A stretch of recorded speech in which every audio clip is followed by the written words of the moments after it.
सत श्री अकाल, नमस्कार, आदाब, हाय, हैलो, की हाल चाल है? ठीक हो? मैनू ना पिछले 2 दिन का बहुत चाਅ चढ़िया है, बड़ा आनंद आ रहा है। एक इन्नी सुथरी सुरीली माखियों मिठी आवाज़, मतलब जादू तलिस्म ना भरी हुई आवाज़ सुनने नूं मिली।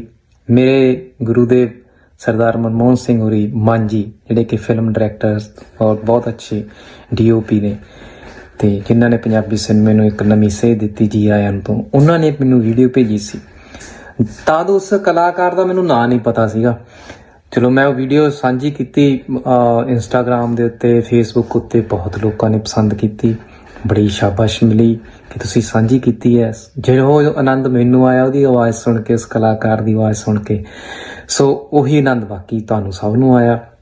ਤੁਸੀਂ ਬਹੁਤ ਨੇ ਸੁਣਿਆ ਹੋਣਾ ਉਹਨਾਂ ਨੂੰ, ਜੇ ਨਹੀਂ ਸੁਣਿਆ ਤਾਂ ਜ਼ਰੂਰ ਸੁਣਿਓ। ਮੈਨੂੰ ਹੁਣ ਉਹਨਾਂ ਦਾ ਨਾਮ ਪਤਾ ਲੱਗ ਗਿਆ ਹੈ, ਉਹਨਾਂ ਨਾਲ ਸੰਪਰਕ ਹੋ ਗਿਆ ਹੈ, ਮੁਹੱਬਤ ਦੀ ਸਾਂਝ ਪੈ ਰਹੀ ਹੈ, ਪੈਂਦੀ ਜਾਂਦੀ ਹੈ। ਮੁਹੱਬਤ ਤਾਂ ਉਹਦੀ ਹੋ ਗਈ ਸੀ ਜਦੋਂ ਉਹਨਾਂ ਨੂੰ ਸੁਣਿਆ। ਸੋ ਉਹਨਾਂ ਦਾ ਨਾਮ ਹੈ ਬਿਲਾਲ ਹੈਦਰ, ਪਾਕਿਸਤਾਨ ਤੋਂ ਨੇ, ਨਾਰੋਵਾਲ ਜ਼ਿਲ੍ਹੇ ਦੇ ਵਿੱਚ ਪਿੰਡ ਹੈ ਉਹਨਾਂ ਦਾ, ਤੇ ਕਰਤਾਰਪੁਰ ਸਾਹਿਬ ਦੇ ਨੇੜੇ ਰਹਿੰਦੇ ਨੇ। ਇਹ ਨੌਜਵਾਨ ਦੀ ਆਵਾਜ਼ ਇੰਨੀ ਖੂਬਸੂਰਤ ਹੈ, ਮਤਲਬ ਐਂ ਲੱਗਦਾ ਜਿਵੇਂ ਆਸੇ ਪਾਸੇ ਨਾ ਮਤਲਬ ਮੁਹੱਬਤ ਦਾ ਛਿੱਟਾ ਦੇਤਾ ਹੋਵੇ। ਆਨੰਦ, ਇੱਕ ਵਿਸਮਾਦ ਪੈਦਾ ਹੁੰਦਾ ਜਦੋਂ ਸੁਣਦੇ ਹੋ। ਰੂਹ ਦੇ ਵਿੱਚ ਖੇੜਾ ਆ ਜਾਂਦਾ ਹੈ, ਚਿਹਰੇ ਤੇ ਸਮਾਈਲ ਆ ਜਾਂਦੀ ਹੈ, ਲੱਗਦਾ ਸਾਰਾ ਕੁਝ ਰੁਕ ਗਿਆ। ਅੱਜ ਦੇ ਸਮੇਂ ਦੇ ਵਿੱਚ ਇਹੋ ਜਿਹੀ ਆਵਾਜ਼ ਸੁਣਨ ਨੂੰ ਮਿਲੇ ਤਾਂ ਕਮਾਲ ਹੈ। ਬਿਲਾਲ ਜੀ, ਬਿਲਾਲ ਵੀਰ ਭਾਈਜਾਨ, ਲਵ ਯੂ, ਬਹੁਤ ਮੁਹੱਬਤ। ਤੁਹਾਡੀਆਂ ਸੱਤੇ ਖੈਰਾਂ ਹੋਣ, ਤੁਹਾਡੀ ਲੰਬੀ ਉਮਰ ਹੋਵੇ, ਔਰ ਤੁਹਾਡੀ ਆਵਾਜ਼ ਹੀ ਸਾਜ਼ ਹੈ। ਨਾਲ ਕੋਈ ਸਾਜ਼ ਵੱਜਦਾ ਵੀ ਨਹੀਂ, ਪਰ ਫਿਰ ਵੀ ਇਉਂ ਲੱਗਦਾ ਕਿ ਸਾਜ਼ ਬਹੁਤ ਵੱਜ ਰਹੇ ਨੇ, ਸਰੰਗੀਆਂ ਵੱਜ ਰਹੀਆਂ ਨੇ, ਰਵਾਬ ਵੱਜ ਰਹੀ ਹੈ। ਗਾ ਤੁਸੀਂ ਇਕੱਲੇ ਰਹੇ ਹੋ, ਇਹ ਤੁਹਾਡੀ ਆਵਾਜ਼ ਦੇ ਵਿੱਚ ਕਮਾਲ ਹੈ। ਬਹੁਤ ਘੱਟ ਕਲਾਕਾਰਾਂ ਕੋਲ ਇਹੋ ਜਿਹੀ ਆਵਾਜ਼ ਹੁੰਦੀ ਹੈ। ਤੁਸੀਂ ਕਮਾਲ ਦੇ ਕਲਾਕਾਰ ਹੋ। ਲਵ ਯੂ, ਦਿਲੋਂ ਮੁਹੱਬਤ।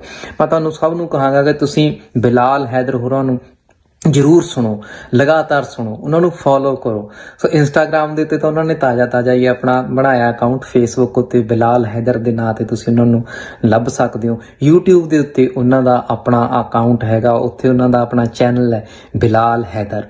ਸੋ ਤੁਸੀਂ ਉੱਥੇ ਉਹਨਾਂ ਨੂੰ ਫੋਲੋ ਕਰੋ, ਉਹ ਸਬਸਕ੍ਰਾਈਬ ਕਰੋ ਉਹਨਾਂ ਦਾ ਚੈਨਲ। ਬਹੁਤ ਆਨੰਦ ਆਊਗਾ ਤੁਹਾਨੂੰ ਉਹਨਾਂ ਨੂੰ ਸੁਣ ਕੇ।